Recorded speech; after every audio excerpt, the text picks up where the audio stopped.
Dr. Elena Martinez had seen everything in her 15 years as a pediatric nurse at St. Mary's Children's Hospital in Chicago. She had held premature babies smaller than her hand, comforted children through their final moments, and witnessed miraculous recoveries that defied medical explanation. But nothing had prepared her for the case that would arrive on a stormy October evening and change her life forever. The rain hammered against the hospital windows as Elena finished her shift notes. At 34, she was known throughout the hospital for her unwavering dedication and her ability to connect with the most difficult patients. Her colleagues often joked that she had magic hands, capable of calming even the most distressed children. What they didn't know was that Elena carried her own burden of loss. She had lost her young son Miguel in a car accident 3 years earlier, and, since then, she had poured all her maternal instincts into caring for other people's children. The emergency call came at 11:47 p.m. A wealthy businessman named Victor Blackstone was bringing his son to the hospital. The boy, according to the frantic call, was in critical condition and unresponsive. Elena had heard of the Blackstone family. They were practically royalty in Chicago's elite circles. Victor Blackstone owned half the city's real estate and was known for his ruthless business tactics and reclusive lifestyle.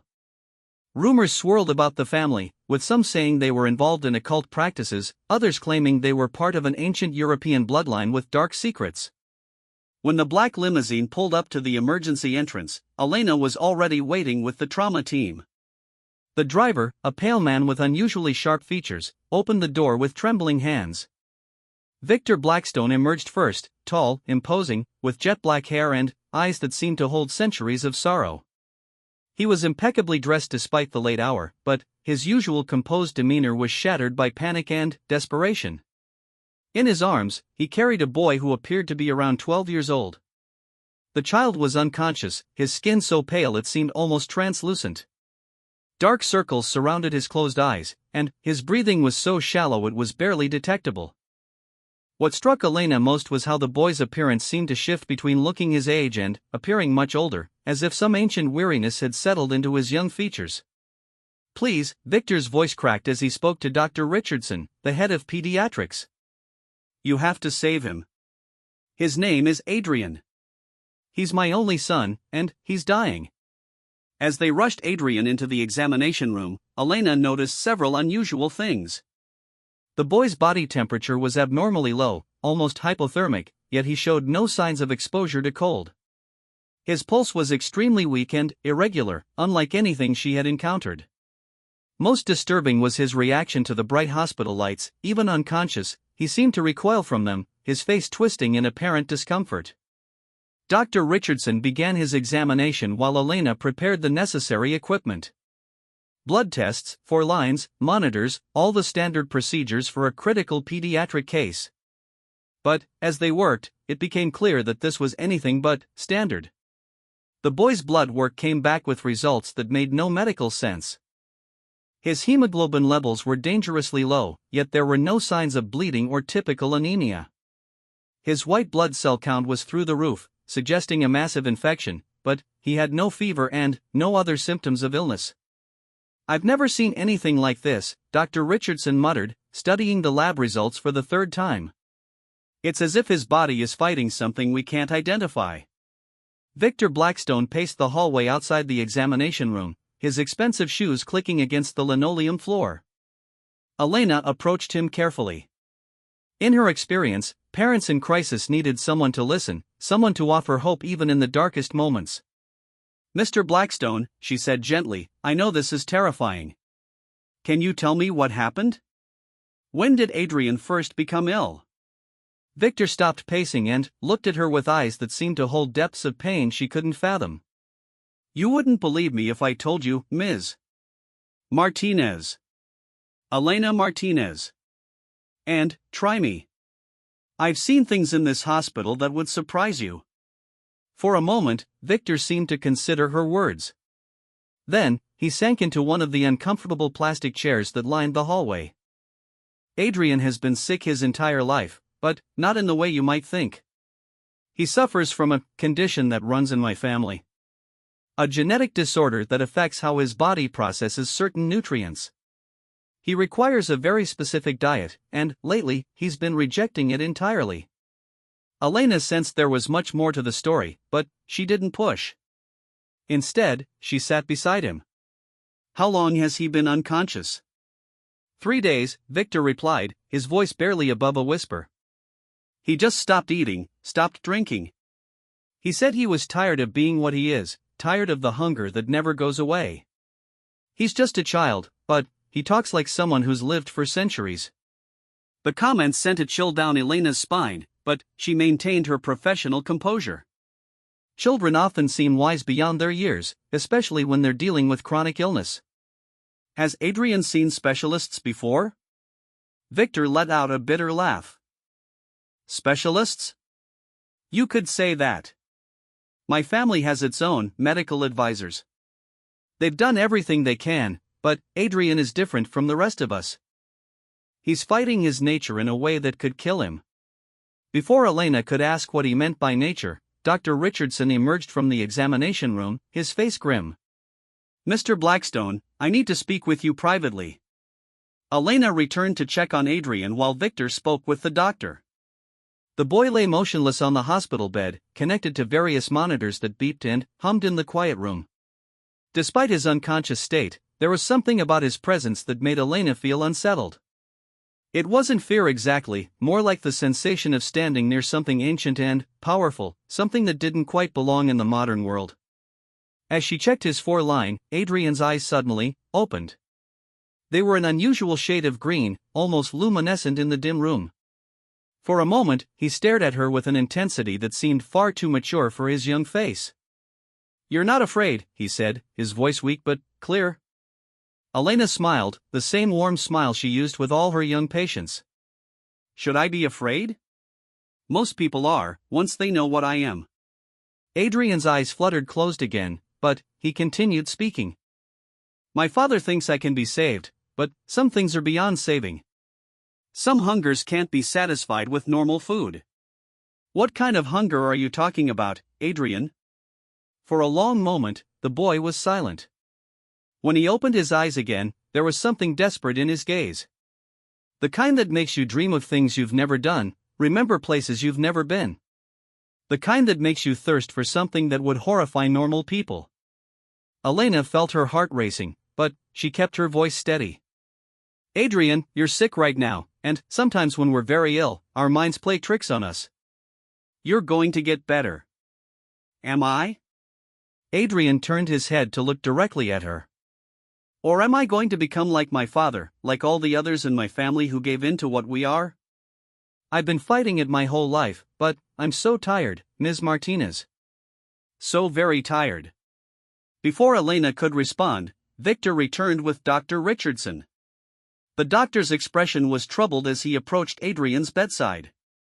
Adrian, Dr. Richardson said gently, your father has explained some of your medical history to me. I understand you have a rare blood disorder that requires a very specific treatment regimen. Adrian's laugh was hollow and far too old for his young throat. Is that what he told you? A blood disorder? Victor moved quickly to his son's side. Adrian, you need to rest. Save your strength. For what, father? So I can become like you? So I can spend eternity craving what I can never allow myself to have? Adrian's voice was growing weaker, but his words carried a weight that made everyone in the room uncomfortable. Elena watched the exchange with growing concern. Whatever was wrong with Adrian went far beyond any physical illness she had encountered. The way he spoke, the things he said, the strange relationship between father and son, it all pointed to something she couldn't quite grasp. Over the next few hours, Adrian's condition continued to deteriorate. His already low body temperature dropped further, his pulse became even more erratic, and he slipped in and out of consciousness. Dr. Richardson tried every treatment in his arsenal, but nothing seemed to help. The boy's body was rejecting traditional medicine as surely as it was rejecting food and water. Elena found herself drawn to Adrian's room repeatedly throughout her shift. There was something about the boy that called to her maternal instincts, but also something that whispered of mysteries far beyond her understanding. During one of her visits, she found Victor sitting beside his son's bed, holding the boy's pale hand in his own. He's all I have left, Victor said without looking up. His mother died when he was born, and I've spent 12 years trying to protect him from what we are. But, you can't fight genetics, Ms. Martinez. You can't change your fundamental nature. What exactly is your son's diagnosis, Mr. Blackstone? I've reviewed his chart, and nothing makes medical sense. Victor was quiet for so long that Elena thought he wouldn't answer. When he finally spoke, his words were carefully chosen. My family has a condition that's been passed down for generations. It affects how we metabolize certain nutrients, particularly iron. We require supplements that most people would find disturbing. Elena felt a chill run down her spine. What kind of supplements? The kind that come from living sources, Victor replied cryptically. Adrian has refused to take his supplements for weeks now. He says he'd rather die than become like the rest of us. The conversation was interrupted by alarms from Adrian's monitors. The boy was going into cardiac arrest. Elena immediately called for the crash team while beginning CPR on the small, frail body. For the next 20 minutes, the room was filled with the organized chaos of medical professionals fighting to save a life. They managed to get Adrian's heart beating again, but his condition was now critical. Dr. Richardson pulled Victor aside to discuss the grim reality. The boy was dying, and they didn't understand why or how to stop it. Elena volunteered to take the night shift, staying with Adrian while the hospital settled into its quiet nighttime routine. As she sat beside his bed, monitoring his vital signs and adjusting his she found herself talking to the unconscious boy. You know, Adrian, I had a son once, she said softly. His name was Miguel, and he was brave just like you. He died in an accident, but before that, he used to tell me that being brave didn't mean you weren't scared, it meant you did what was right even when you were scared. Adrian's eyes fluttered open at the sound of her voice. You lost your son? Elena nodded, surprised by how alert he suddenly seemed. 3 years ago. He was 8 years old. I'm sorry, Adrian said, and, despite his young age, his sympathy seemed genuine and deep. Losing someone you love is the worst kind of hunger, it eats at you from the inside. Is that what you're feeling, Adrian? A kind of hunger? The boy was quiet for a long time. When he finally spoke, his words were barely audible. There are 2 kinds of hunger, Ms. Martinez. The hunger for what you need to survive, and the hunger for what makes life worth living. I've been starving myself of the first because I'm afraid of losing the second. Elena leaned closer to hear him better. What do you mean? My father and his family were not like other people. We need things that other people don't need, and we're capable of things that other people aren't capable of. But becoming what we truly are means giving up the chance to be human, to love like humans love, to live like humans live. The boy's words sent shivers through Elena, but she forced herself to stay calm. Adrian, whatever your family's condition is, there might be other treatments, other ways to manage it. You don't have to give up hope. Adrian turned his head to look at her directly.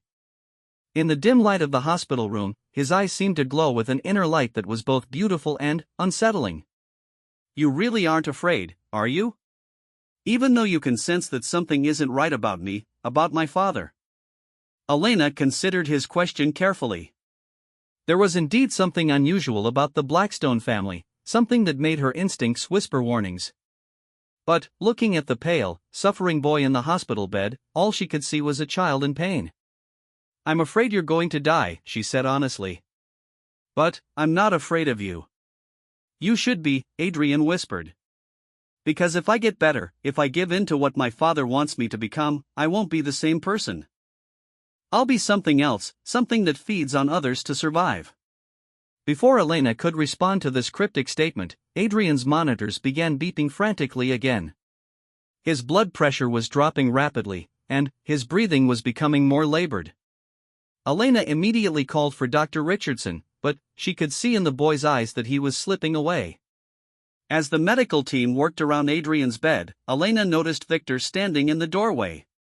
His face was a mask of anguish and desperation, but there was something else there too, a kind of predatory hunger that made Elena's skin crawl. For just a moment, in the harsh fluorescent light of the hospital room, Victor's reflection in the window seemed distorted, changed, as if his human appearance was just a carefully maintained facade. The next few hours were a blur of medical procedures and desperate measures. Adrian's condition continued to worsen despite every effort to stabilize him. His body seemed to be shutting down systematically, as if it had simply decided to stop fighting. During a brief moment when the room was empty except for Elena and the unconscious boy, she found herself praying for the first time since Miguel's death. She didn't know what she was praying for exactly. Adrian's recovery seemed increasingly unlikely, and his own words suggested that recovery might come at a terrible price. As dawn approached, Elena noticed something strange happening. Adrian's appearance began to change subtly.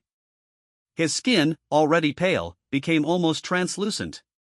His breathing, while still shallow, seemed to settle into a rhythm that was slower than normal human respiration. Most unsettling of all, the monitors tracking his heart rate showed a pattern that was steady but far slower than should have been possible for someone his age.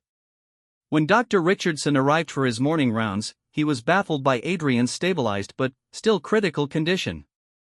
The boy remained unconscious, but his vital signs had settled into a pattern that defied medical explanation. "It's as if his body has adapted to function at a completely different metabolic rate," Dr. Richardson told Elena. "I've never seen anything like it." Elena had been thinking the same thing. Adrian wasn't getting better in any conventional sense, but he also wasn't getting worse. It was as if he had found some kind of equilibrium between life and death, existing in a state that was neither fully one nor the other. Victor had remained at the hospital all night, pacing the corridors and making hushed phone calls in languages Elena didn't recognize. As the morning progressed, she noticed other visitors arriving, pale, well-dressed individuals who moved with an unusual grace and spoke in whispers. They all had the same unsettling quality as Victor, as if they were wearing humanity like an ill-fitting disguise. One of the visitors, an elderly woman with silver hair and eyes like polished stones, approached Elena directly. "You are the nurse who has been caring for Adrian," she said. It wasn't a question. "Yes, I'm Elena Martinez." The woman studied Elena with an intensity that was uncomfortable. "The boy speaks of you. He says you are not afraid of what we are." "And what are you?" Elena asked, though she wasn't sure she wanted to know the answer. The woman's smile revealed teeth that seemed unusually sharp. "We are what humanity becomes when it evolves beyond the limitations of mortal life. We are what Adrian was born to be, if he can find the courage to embrace his heritage." Elena felt a chill run through her, but she maintained her composure. "Adrian is just a sick boy who needs medical care. Adrian is the son of the most powerful of our kind, destined to inherit abilities and responsibilities that would overwhelm most adults. But he is also something none of us expected. He has a human heart that rebels against his true nature." The conversation was interrupted by alarms from Adrian's room. Elena rushed inside to find the boy convulsing, his body arching off the bed as if in terrible pain. But even as his body writhed, his eyes were open and aware, filled with an agony that seemed to come from his very soul. Victor and the other visitors crowded into the room, and Elena noticed that none of them seemed surprised by what was happening. If anything, they appeared to be waiting for something, watching Adrian's suffering with an expectant tension. "What's happening to him?" Elena demanded as she tried to comfort the convulsing boy. "He's changing," Victor said quietly. "His body is finally accepting what it needs to survive. The hunger is winning." Adrian's convulsions suddenly stopped, and he lay still on the bed, his breathing slow and deep. When he opened his eyes, Elena gasped. The green irises now seemed to glow with an inner light, and, when he smiled, she could see that his canine teeth had elongated into sharp points. "I can hear your heartbeat," Adrian said to Elena, his voice stronger than it had been in days. "I can smell your blood, and it smells wonderful."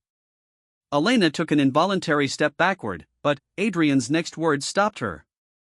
"But I won't hurt you, Ms. Martinez. You showed me kindness when I was dying, and I won't forget that. Even if I become something terrible, I'll remember that there was at least one person who wasn't afraid of me." Victor moved to his son's bedside, relief and something else, pride, perhaps, evident on his face. "Adrian, how do you feel?"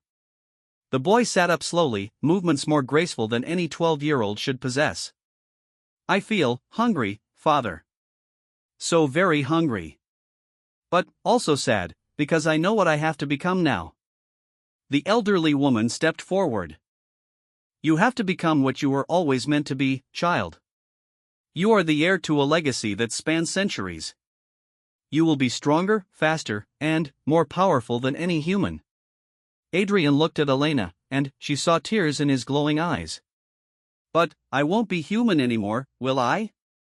I won't be able to love like humans love, or care like humans care. I'll be something that feeds on others to survive. Elena found her voice, despite the fear and confusion swirling through her mind. Adrian, whatever you're becoming, you're still you inside. You're still the boy who was kind to me, who was sorry for my loss. That part of you doesn't have to change. Victor and the other visitors looked at Elena with expressions ranging from amusement to contempt, but Adrian's face lit up with hope. Do you really think so? Do you think I can be what my family needs me to be without losing what makes me, me?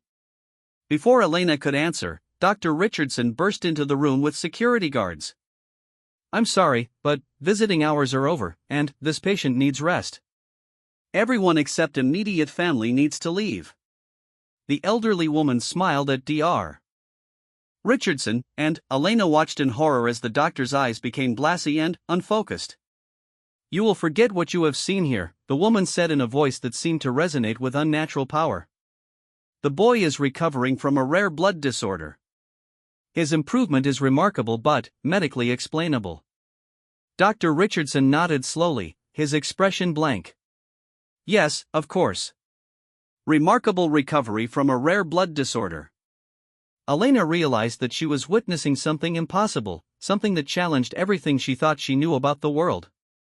The Blackstone family and their associates weren't just wealthy eccentrics, they were something else entirely, something that existed in the shadows of human society. As the visitors filed out of the room, Victor approached Elena one final time. Ms. Martinez, you have shown great kindness to my son during his transformation. For that, you have my gratitude and my protection. But I must ask you to forget what you have witnessed here.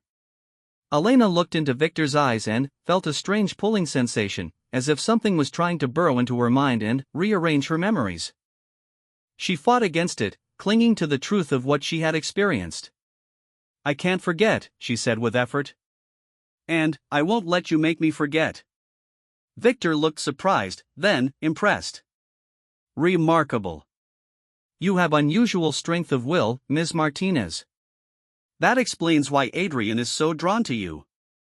What are you going to do with him now? Elena asked, looking at Adrian, who was watching their conversation with intense interest. We're going to take him home and teach him to control his new abilities, Victor replied. He will learn to feed without killing, to exist among humans without being detected. He will become what he was born to be, a creature of the night, sustained by blood, gifted with immortality. Elena felt her heart breaking for the boy who had suffered so much and now faced an eternity of being something he never wanted to become. And if he refuses? If he continues to fight his nature? Victor's expression darkened. Then, he will die, truly and permanently. The hunger will consume him from within, and there will be nothing left of the boy you knew. Adrian spoke up from the bed, his voice carrying new strength but also deep sadness. I've made my choice, Ms. Martinez. I'm going to try to be what my family needs me to be. But, I promise you this, I'll remember your kindness, and I'll try to find a way to be something more than just a monster. As the Blackstone family prepared to leave the hospital, Elena realized that her life had been fundamentally changed by her encounter with them. She had witnessed something that most people would never believe, something that existed in the dark spaces between the rational world and the realm of nightmare. But, more than that, she had formed a connection with a boy who was about to embark on an impossible journey, trying to maintain his humanity while becoming something inhuman. Adrian's struggle had awakened something in Elena, a sense of purpose she hadn't felt since losing her own son. As she watched the black limousine disappear into the early morning darkness, Elena made a decision that would alter the course of her life.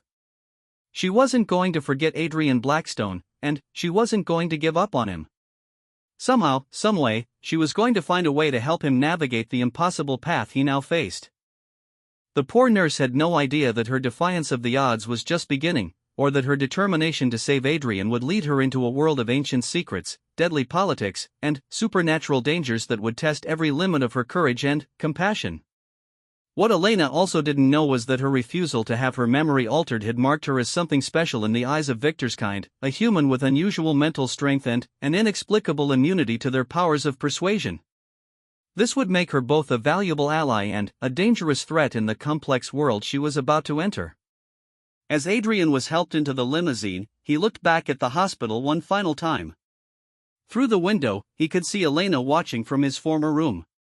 He pressed his pale hand against the glass and mouthed the words "thank you" before the car pulled away.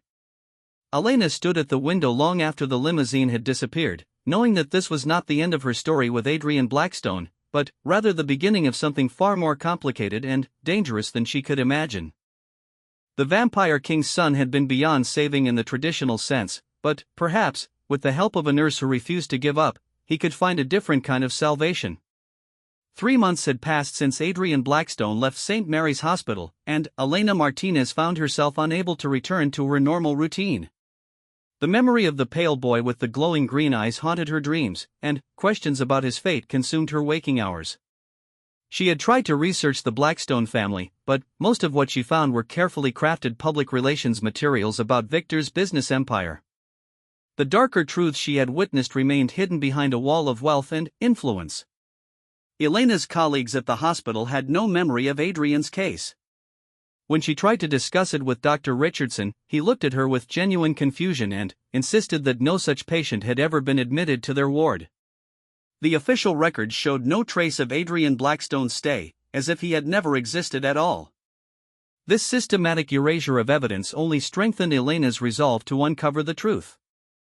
Her investigation led her to the Chicago Public Library's historical archives, where she spent countless hours poring over old newspapers and genealogical records. What she discovered about the Blackstone family was both fascinating and terrifying. The family name appeared in Chicago records dating back to the city's founding, but the photographs showed men who looked remarkably similar to Victor across multiple generations.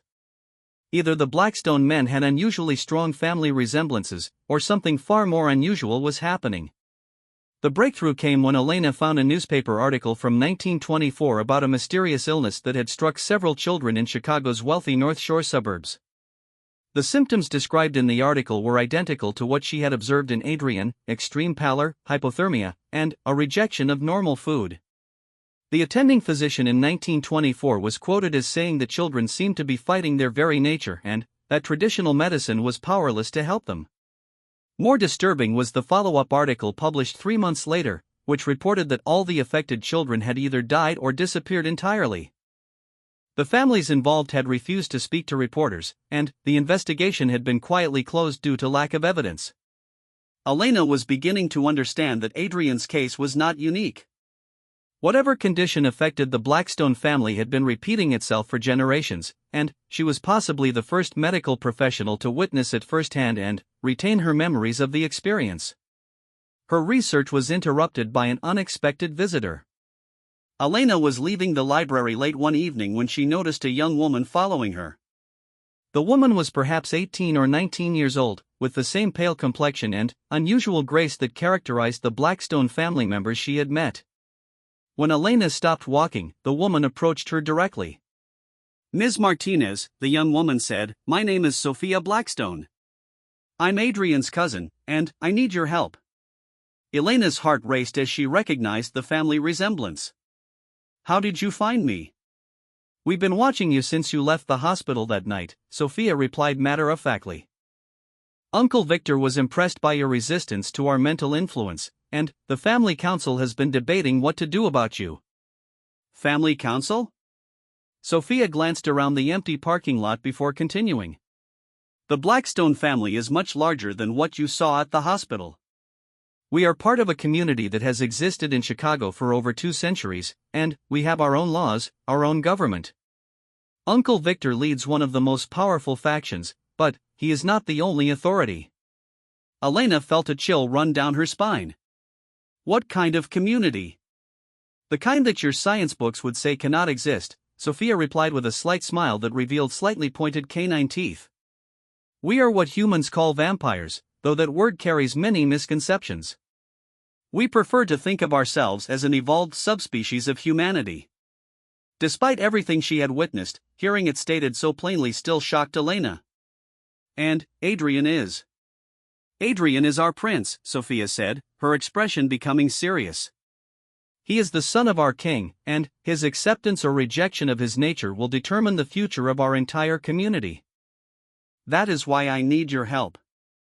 Elena looked around the empty parking lot, suddenly aware of how vulnerable she was. What kind of help? Adrian is dying, Sophia said bluntly. He completed his transformation 3 months ago, but he refuses to feed properly. He takes just enough blood to survive, but it's not enough for someone of his bloodline. He's literally starving himself to death out of guilt and self-hatred. The news hit Elena like a physical blow.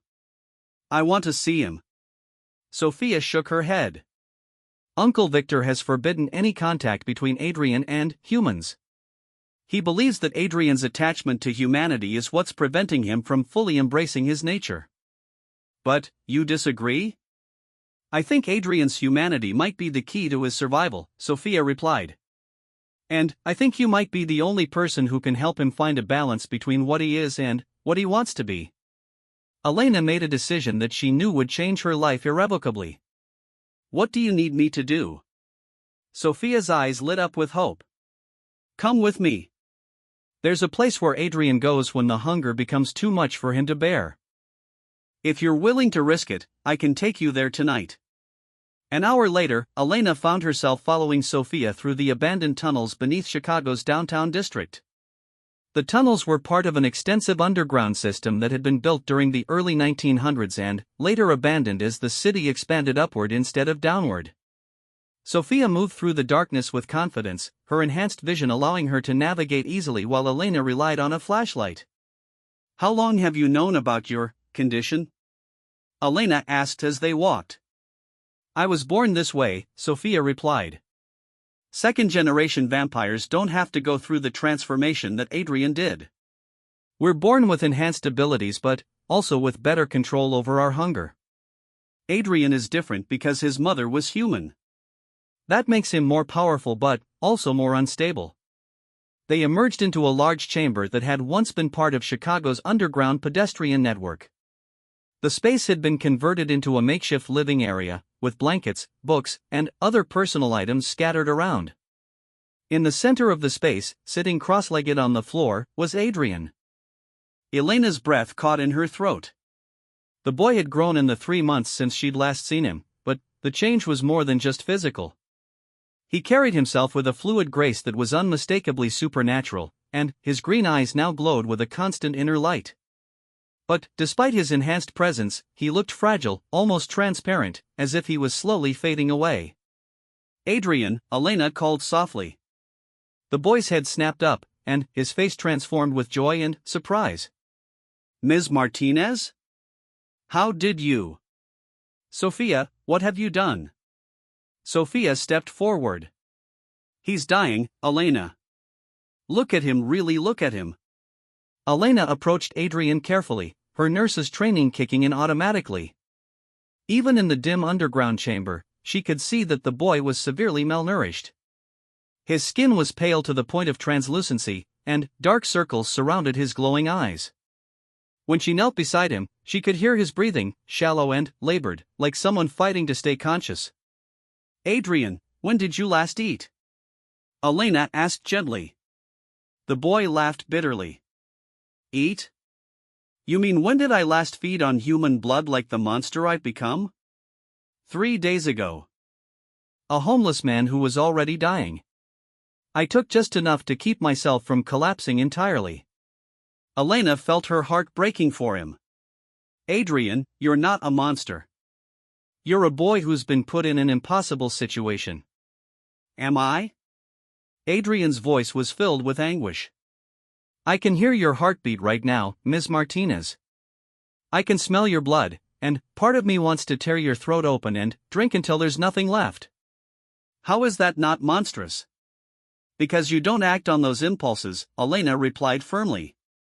Because you're choosing to starve rather than hurt innocent people. That doesn't make you a monster, that makes you someone who's trying to hold on to their humanity under impossible circumstances. Sophia sat down across from them. That's exactly what I've been trying to tell him, but he won't listen to family. Maybe he'll listen to you. Elena looked between the two young vampires, beginning to understand the complexity of their situation. Adrian, what exactly happens if you don't feed properly? I fade away, Adrian replied simply. My body consumes itself trying to maintain the enhanced metabolism that comes with being what I am. Eventually, there won't be enough left of me to sustain consciousness. And, if you do feed properly? Adrian's expression darkened. I become like my father. I become a predator that lives by taking life from others. I become something that sees humans as food rather than as people worthy of respect and protection. Elena was quiet for a long moment, processing what she'd learned. Adrian, can I ask you something? When you were in the hospital, you said you could remember places you'd never been, dreams of things you'd never done. What did you mean by that? Genetic memory, Sophia answered when Adrian remained silent. Our kind carries the memories and experiences of our bloodline. Adrian has access to centuries of memories from his father's lineage.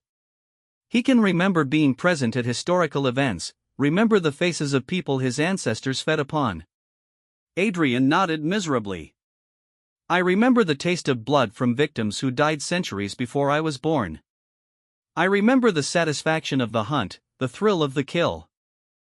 And, part of me, the part that's becoming stronger every day, wants to experience those things for myself. Elena began to understand the true nature of Adrian's struggle. He wasn't just fighting physical hunger, he was fighting against the accumulated predatory instincts of generations of vampires. Adrian, those memories aren't yours. They belong to your ancestors. You get to choose what kind of person you become, regardless of what came before you. Do I? Adrian looked at her with desperate hope. Sometimes I feel like I'm drowning in their memories, their desires. How can I be sure that what I think are my own thoughts aren't just echoes of what they wanted? Elena reached out and took Adrian's cold hand in hers. The contact sent a shock through both of them, her human warmth against his supernatural chill, her mortal fragility against his enhanced strength. Because you're here, she said simply. Because you chose to run away rather than hurt people. Because you're willing to die rather than become something you think is evil. Those choices come from you, not from genetic memories. For the first time since Elena had entered the underground chamber, Adrian smiled. It was a sad smile, but genuine. You really believe that people can choose who they become, even when everything in their nature pushes them towards something else? I have to believe that, Elena replied.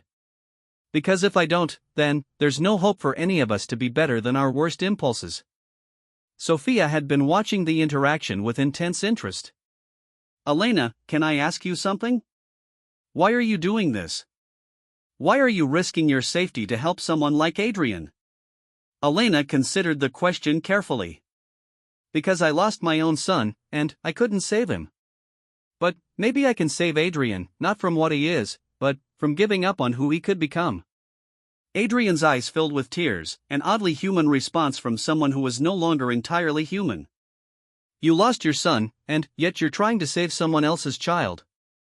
Even when that child is a monster. You're not a monster, Adrian, Elena said firmly. You're a boy who needs help learning how to live with extraordinary circumstances.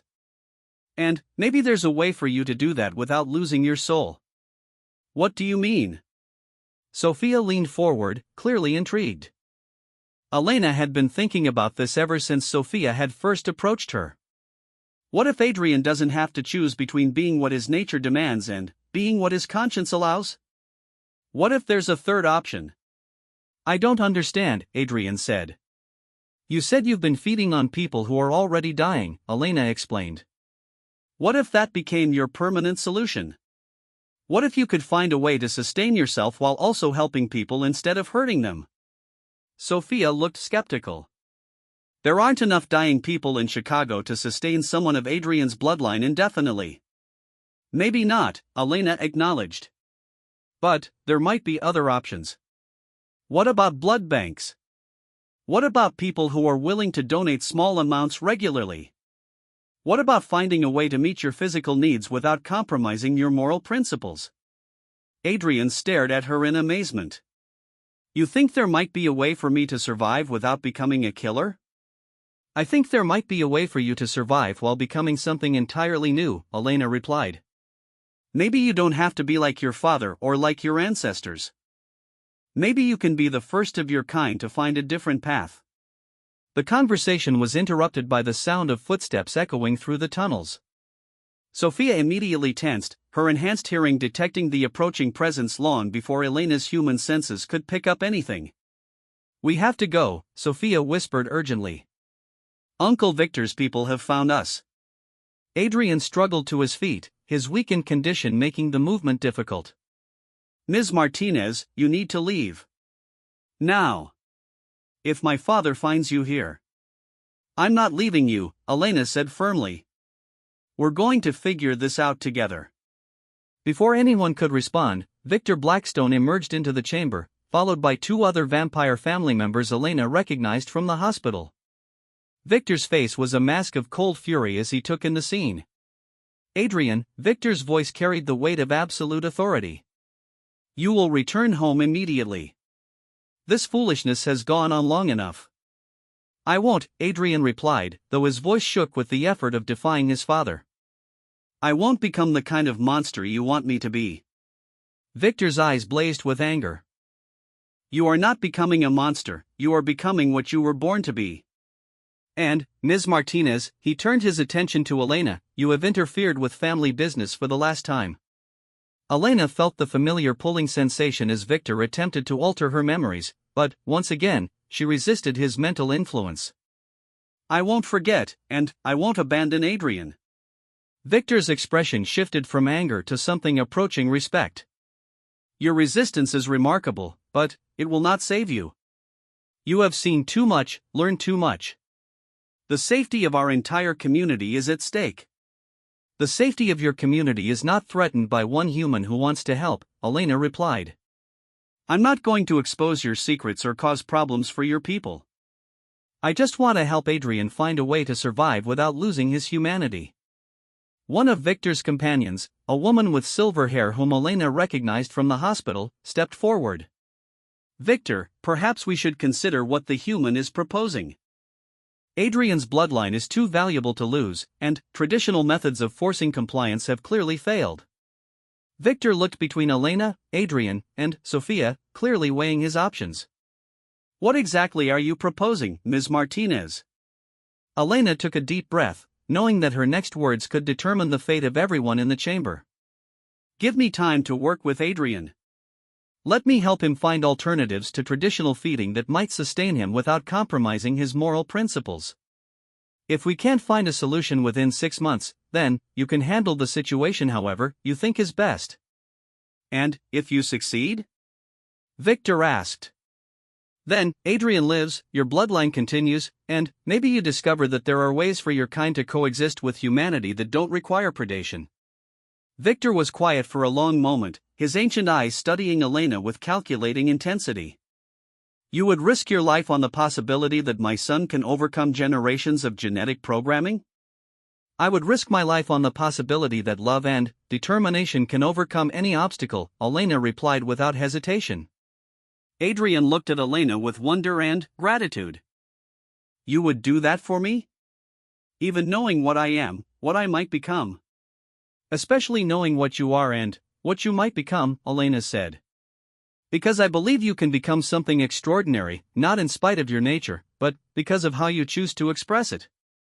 Victor exchanged a long look with the silver-haired woman, some kind of silent communication passing between them. Finally, he nodded slowly. Very well, Ms. Martinez. You will have your 6 months. But, understand the conditions, Adrian will remain under family supervision at all times. You will have access to him only when and where the family council deems it safe. And, if your experiment fails, if Adrian dies or becomes a threat to our community's security, you will face the consequences. What kind of consequences? Elena asked, though she suspected she didn't want to know the answer. The kind that ensure you never pose a threat to our people again, Victor replied ominously. Do you accept these terms? Elena looked at Adrian, seeing hope blazing in his glowing green eyes for the first time since she'd known him. Despite the danger to herself, despite the impossibility of the task ahead, she knew she couldn't abandon him now. I accept, she said. Victor nodded once. Then, we have an agreement. Adrian, you will return home tonight. Ms. Martinez, someone will contact you within the week to arrange your first supervised visit. Sophia, you will speak to no one about tonight's events. As the vampires prepared to leave the underground chamber, Adrian approached Elena one final time.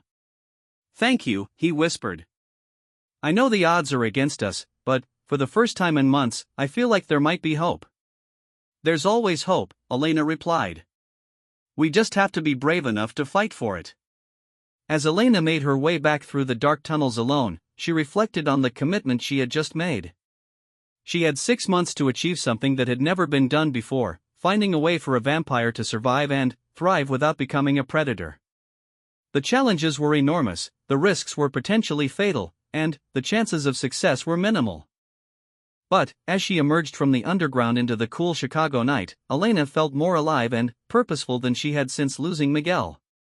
She had found a new reason to fight, a new chance to make a difference in the world.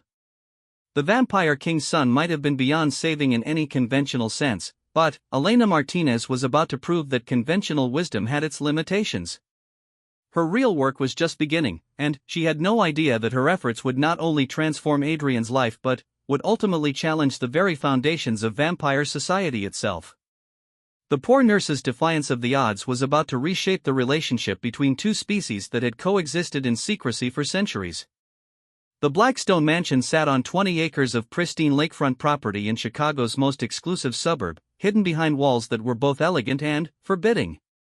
Elena Martinez had driven past such estates countless times throughout her life, never imagining she would be invited inside one, much less under such extraordinary circumstances. As her modest Honda pulled up to the imposing iron gates, she couldn't help but feel like she was entering another world entirely. The security guard who admitted her was polite but watchful, his eyes holding the same unusual intensity she had come to associate with Victor's kind. As Elena drove up the winding driveway lined with ancient oak trees, she caught glimpses of the mansion through the foliage, a Gothic revival structure that seemed to have been transplanted directly from a European castle. 2 weeks had passed since her confrontation with Victor in the underground tunnels, and Elena had spent every available moment researching alternative nutrition sources and blood-related medical conditions. She had reached out to colleagues in hematology and transfusion medicine, carefully crafting inquiries about theoretical scenarios involving extreme dietary restrictions. The responses she received were intriguing, though she couldn't reveal the true nature of her investigation. A butler answered the door, another member of Victor's community, based on his pale complexion and graceful movements. He led Elena through corridors lined with oil paintings and antique furniture that spoke of wealth accumulated over generations. The house felt ancient despite its obvious maintenance, as if the walls themselves held memories of centuries past. Elena was shown into a library that would have been impressive even by university standards. Floor-to-ceiling bookshelves contained volumes in dozens of languages, some appearing so old that they might have been handwritten manuscripts. Victor stood near a massive fireplace, dressed impeccably as always, but Elena noticed signs of strain in his posture and expression. Ms. Martinez, Victor greeted her formally. I trust you have been preparing for your work with Adrian. I have, Elena replied, setting down the briefcase she had brought. I've been researching nutritional alternatives and consulting with medical professionals about blood-related metabolic disorders. Victor's eyebrows rose slightly. And what have you discovered? Elena opened her briefcase and withdrew several thick folders. I've learned that blood banks routinely dispose of expired blood products that would still be perfectly safe for someone with Adrian's unique dietary requirements. I've also discovered that there are people with certain medical conditions who regularly donate blood for therapeutic purposes and might be willing to participate in an alternative donation program. You're proposing that my son sustain himself on expired blood products and medical donations? Victor sounded skeptical. I'm proposing that Adrian doesn't have to hurt anyone to survive, Elena replied firmly. It's a starting point. If these alternatives can meet his basic nutritional needs, then we can work on other aspects of his development. Before Victor could respond, Adrian entered the library. Elena was shocked by the change in his appearance over the past 2 weeks. He looked healthier than he had in the underground tunnels, but there was also something different about his presence. He moved with the fluid grace of his supernatural heritage, but his eyes still held the warmth and humanity she remembered. Ms. Martinez, Adrian approached her with genuine pleasure. I wasn't sure you would actually come. I made a promise, Elena replied, studying his face carefully. How are you feeling? Better, Adrian admitted. Father has been encouraging me to feed properly while we wait to see if your alternatives will work. Elena glanced at Victor, understanding the implication. You've been feeding on people? On criminals, Victor interjected smoothly. Individuals who prey on the innocent. Adrian has been learning to channel his natural instincts in ways that serve justice rather than mere hunger. Elena felt a chill run down her spine. You're talking about killing people. I'm talking about removing threats to society while ensuring my son's survival, Victor replied without emotion. The men Adrian has fed upon were murderers, rapists, and dealers who poison children with drugs. The world is better without them. Adrian's expression was tortured. I know they were bad people, Ms. Martinez, but it still feels wrong. When I feed, I can see their memories, experience their last moments. Even if they were criminals, they were still human beings. Elena's heart went out to him. The boy was being forced to become judge, jury, and executioner, all while trying to maintain his moral compass. Adrian, is that really what you want? To base your survival on taking lives, even if those lives belong to criminals? No, Adrian said immediately. But, Father says that if your alternatives don't work, I'll have to accept what I am. The family council is already questioning whether I'm worth the risk I represent to their safety. Victor's jaw tightened. The council members are concerned that Adrian's resistance to his nature makes him unpredictable. Some believe it would be safer to resolve the situation permanently. Elena realized that Adrian wasn't just fighting for his humanity, he was fighting for his life. If she couldn't find a way to help him survive without being a traditional predator, his own family might decide he was too dangerous to live. Then, we'd better get to work, Elena said, pulling out her research materials. I've brought several options to try. The first is synthetic plasma that's used for emergency medical situations. It contains many of the same nutrients found in fresh blood but without requiring human donors. Adrian looked intrigued. You think that might satisfy the hunger? I think it's worth trying, Elena replied. I've also brought samples of different blood types that were scheduled for disposal by the blood bank. If we can determine which combinations work best for your metabolism, we might be able to establish a regular supply. Victor watched the exchange with interest. You've put considerable thought into this, Ms. Martinez. But, you're forgetting one crucial element, the psychological aspect of feeding.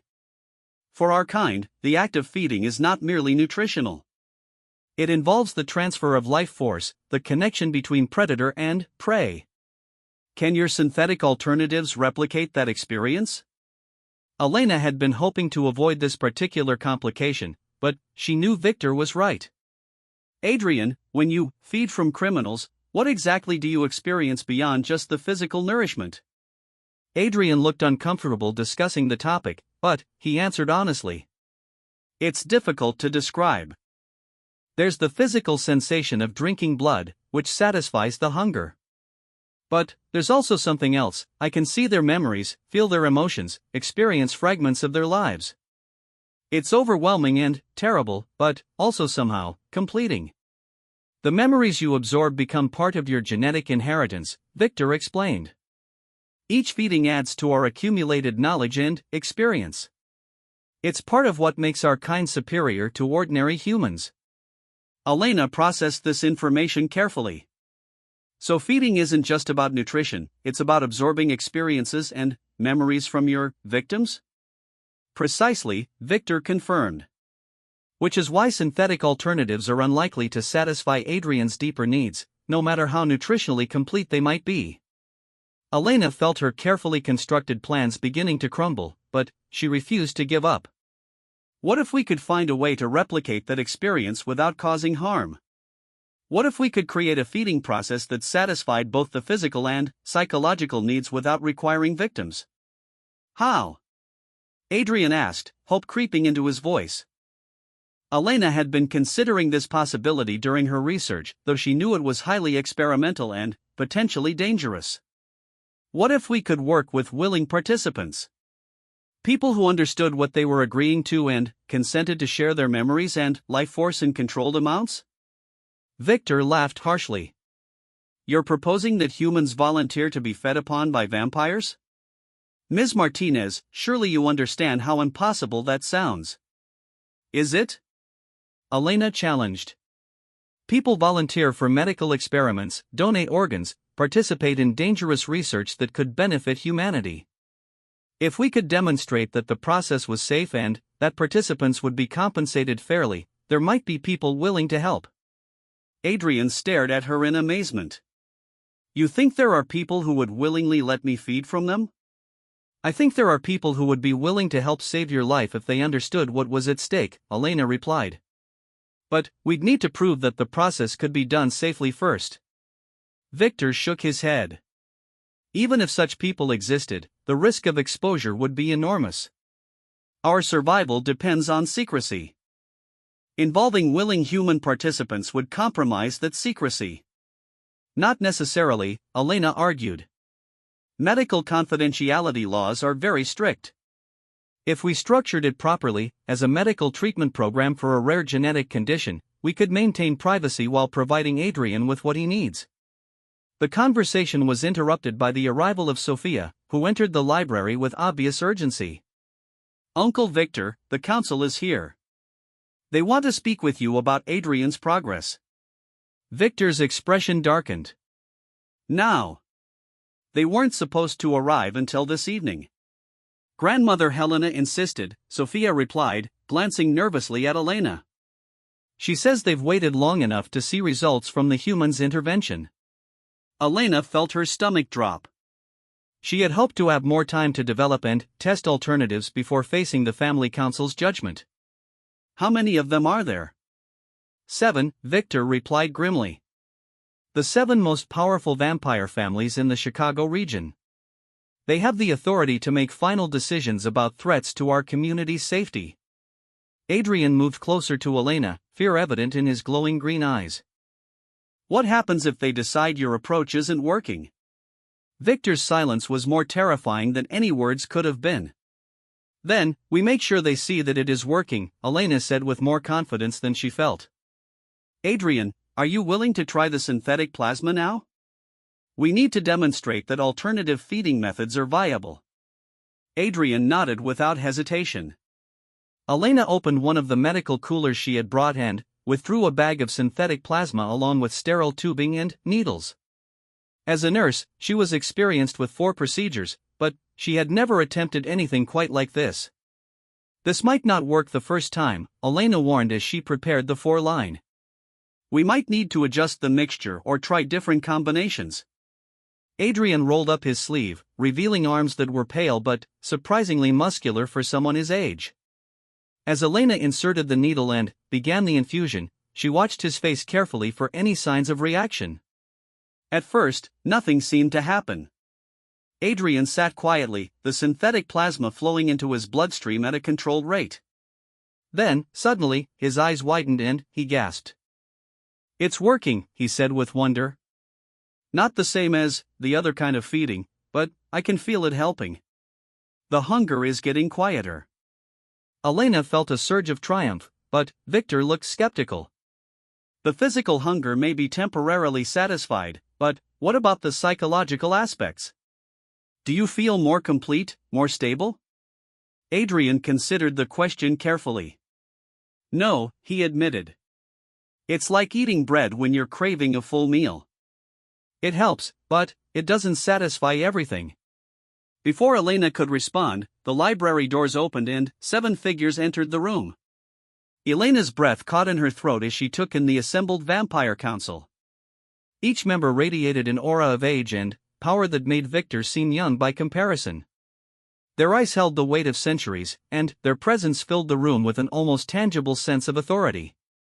The leader of the group was a woman who appeared to be in her 50s but moved with an ageless grace that suggested she was far older. Her silver hair was pulled back in an elegant chignon, and her pale eyes missed nothing as they surveyed the scene. "Victor," the woman spoke with a voice like silk over steel. "I see you are proceeding with your experiment." Grandmother Helena, Victor inclined his head respectfully. "May I present Elena Martinez, the human who has volunteered to help Adrian find alternative feeding methods?" Helena's gaze fixed on Elena with predatory intensity. "So you are the nurse who thinks she can change the fundamental nature of what we are?" Elena forced herself to meet Helena's stare despite every instinct screaming at her to look away. "I'm someone who believes that Adrian deserves a chance to find his own path, even if it's different from traditional vampire existence." "Different?" Another council member, a man with dark hair and ancient eyes, stepped forward. "Child, we have existed as we are for thousands of years. Our ways ensure survival, strength, and the continuation of our bloodline. What you propose is not evolution, it is extinction." With respect, Elena replied, "What I propose is adaptation. The world has changed dramatically in recent centuries. Traditional vampire feeding methods carry risks that didn't exist in the past: surveillance technology, forensic science, global communication. Maybe it's time to consider new approaches." The council members exchanged glances, some seeming intrigued by Elena's argument while others appeared openly hostile to the idea of change. Helena spoke again. "Show us, then. Demonstrate how your synthetic feeding can provide what our prince requires." Adrian looked at Elena nervously, but she nodded encouragingly. "Tell him how you feel right now, after the plasma infusion." "The physical hunger is much quieter," Adrian reported honestly. "I don't feel the overwhelming urge to hunt that usually consumes my thoughts. But..." He hesitated. "But..." Helena prompted. "But I don't feel complete either," Adrian admitted. "It's like having one type of thirst satisfied while another remains." Helena smiled, revealing sharp canine teeth. "Of course. Because what you received was merely nutrition. What you require is life essence, the memories and experiences that can only come from living beings." Elena's heart sank, but she refused to give up. "Then, we find a way to provide that safely too. There has to be a solution that doesn't require Adrian to become a killer." "Does there?" The dark-haired council member stepped closer to Elena. "Young woman, do you truly believe that predators can change their fundamental nature? Can a wolf become a sheep simply by willing it so?" "Adrian isn't a wolf," Elena replied firmly. "He's a person with extraordinary abilities who deserves the chance to choose how he uses them." Helena studied Adrian with calculating eyes. "Adrian, answer me honestly. When you feed on criminals, do you enjoy it?" Adrian's face twisted with anguish. "Part of me does," he whispered. "The vampire part of me finds satisfaction in the hunt, in the feeding, in absorbing their memories. But the human part of me is horrified by what I'm becoming." "And which part is stronger?" Helena pressed. "I don't know anymore," Adrian replied, tears streaming down his face. "Sometimes I think the hunger will drive me insane if I don't give in to it completely." Elena moved to Adrian's side, taking his cold hand in her warm one. "The fact that you're fighting it proves that you have a choice. The fact that you feel horror at what you're doing proves that your humanity is still there." Helena watched the interaction between Elena and Adrian with growing interest. "You genuinely care for him?" "Yes," Elena replied without hesitation. "He's just a boy trying to find his place in the world under impossible circumstances. He deserves compassion, not condemnation." "Even knowing what he is? What he's capable of?" Helena asked. "Especially knowing what he is and what he's capable of," Elena answered. Because his power could be used for good if he's given the chance to find the right path. The council members conferred among themselves in whispered conversations, their ancient voices discussing Adrian's fate in languages Elena didn't recognize. Finally, Helena turned back to face them. "Elena Martinez," Helena said formally, "the council has reached a decision regarding your proposal." Elena's heart pounded as she waited for their verdict. "We will allow your experiment to continue," Helena announced, "but with additional conditions." Elena felt a surge of relief, but Helena's next words tempered her joy.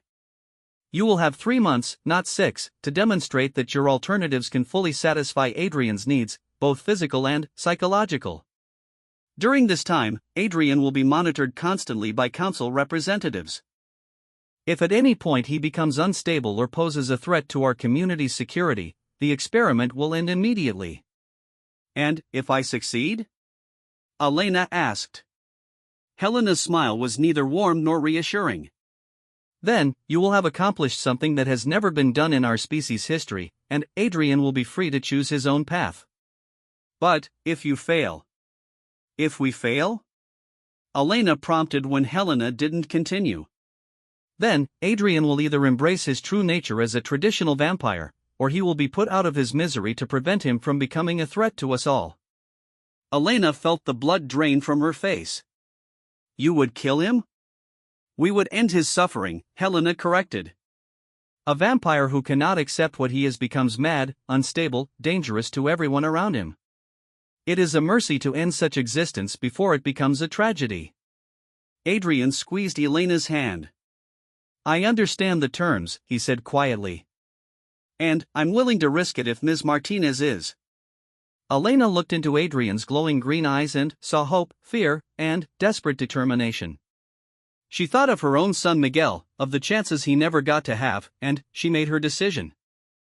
"I accept the terms," Elena said. Helena nodded once.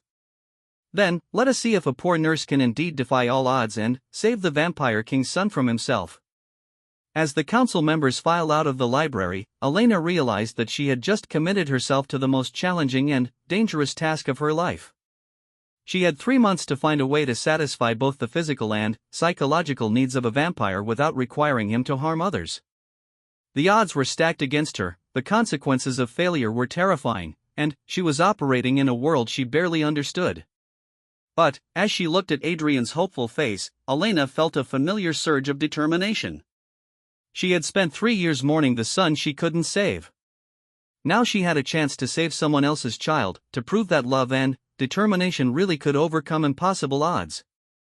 The real work was about to begin, and Elena Martinez was ready to fight for Adrian's soul with everything she had.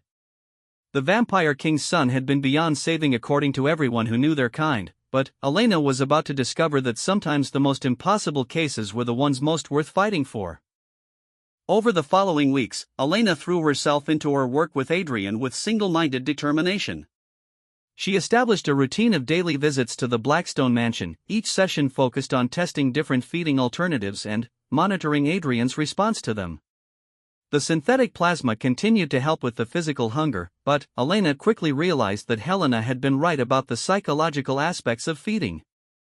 Adrian needed more than just nutrition, he needed the sense of connection and completion that came from absorbing memories and life experiences. Elena's breakthrough came during her research into voluntary blood donation programs. She discovered that some people with rare blood types regularly donated to specific patients with unusual medical needs. More importantly, she learned about a small community of individuals who participated in experimental medical research involving consciousness and memory transfer.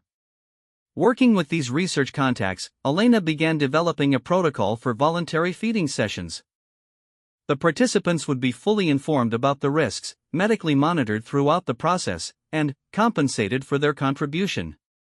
Adrian would be able to feed in controlled amounts that satisfied his psychological needs without causing permanent harm to the donors. The first test session was scheduled for a rainy Thursday evening at the mansion. Elena had recruited a volunteer, Dr. James Wu, a psychiatrist who specialized in memory disorders and had agreed to participate in exchange for the opportunity to study vampire feeding from a scientific perspective. Adrian was nervous as they prepared for the session. What if I can't control myself? What if I take too much? Then, I'll be here to stop you, Elena replied, checking the monitoring equipment she had brought. We're going to take this slowly and carefully. Dr. Wu arrived precisely on schedule, carrying his own monitoring equipment and research materials. He was a small, precise man in his 40s who approached the situation with scientific curiosity rather than fear. This is fascinating, Dr. Wu said as Elena explained the procedure. If what you're describing is accurate, we're looking at a form of consciousness transfer that could revolutionize our understanding of memory and identity. The feeding session took place in the mansion's medical room, which Victor had equipped with hospital-grade monitoring equipment. Adrian sat across from Dr. Wu, with Elena monitoring both of their vital signs throughout the process. Remember, Elena instructed Adrian, small amounts. Just enough to satisfy the psychological need, nothing more. Adrian nodded and carefully made a small incision on Dr. Wu's wrist. As he began to feed, Elena watched both participants carefully. Adrian's expression became peaceful and satisfied, while Dr. Wu remained conscious and alert throughout the process. After precisely 5 minutes, Elena signaled for Adrian to stop. He pulled away from Dr. Wu's wrist immediately, his eyes bright with satisfaction but also with retained humanity. How do you feel? Elena asked Adrian. Complete, Adrian replied with wonder. For the first time in months, I feel truly complete. I can see some of Dr. Wu's memories, but they're not overwhelming. They're like borrowed experiences rather than stolen ones. Dr. Wu was examining his own wrist with fascination. Remarkable. I feel slightly weak, but nothing more severe than donating blood normally. And I have some sense of having shared my memories, though I can't identify specifically what was transferred. Elena felt a surge of triumph. They had done it, they had found a way for Adrian to feed that satisfied both his physical and psychological needs without causing harm to the donor. But their celebration was premature. As they were cleaning up from the session, Sophia burst into the medical room with panic in her eyes. Elena, Adrian, you need to see this, she said urgently, holding up her phone. It's on the news. Elena took the phone and felt her blood run cold as she read the headline, Mysterious Blood Cult Suspected in Chicago Disappearances. The article described a series of disappearances involving people who had been seen visiting an upscale neighborhood that Elena recognized as the area where the Blackstone mansion was located. Police were investigating reports of unusual activities and were asking for public assistance in identifying potential victims of what they were calling a blood cult. This could destroy everything, Adrian said, his face pale with fear. If the authorities connect the disappearances to my family. Elena's mind raced as she considered the implications. Their careful work over the past weeks could be undone if the vampire community's existence was exposed to public scrutiny. But, more importantly, innocent people might be in danger if there really was someone else involved in the disappearances. We need to find out who's really behind this, Elena said. Because if it's not your family, then someone else is using vampire activities as a cover for something much worse. As Elena looked at Adrian's terrified face, she realized that their fight to save his humanity had just become exponentially more complicated. They weren't just battling ancient vampire traditions anymore, they were racing against time to prevent a disaster that could destroy everything they had worked for and expose the supernatural world to human authorities who would never understand or accept its existence. The Vampire King's son had been beyond saving, but Elena Martinez was about to discover that sometimes saving one person required saving an entire hidden world from destruction.